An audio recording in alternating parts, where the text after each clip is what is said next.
भद्रादरी कोत्तागोडेम जिले के हल्के असेंबली आशुराव पेट के रुकन असेंबली एम नागेश्वर राव ने दम्मापेट मंडल का दौरा करके मुख्तलिफ तरक्याती प्रोग्राम्स में हिस्सा लिया।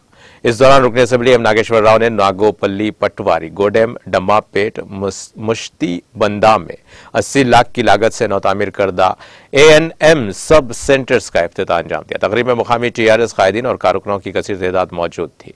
इस मौके पर रुकन असेंबली नागेश्वर राव ने कहा कि सेहत की देखभाल हर शहरी को दस्तयाब होनी चाहिए। उन्होंने कहा कि वज़ीर आला के चंद्रशेखर राव की ज़ेरे क़यादत तेलंगाना हुकूमत तमाम शहरियों को सेहत की बुनियादी सहूलियत फराहम करने के लिए मुख्तलिफ स्कीम्स और प्रोग्राम्स को मुतारुफ कर रही है।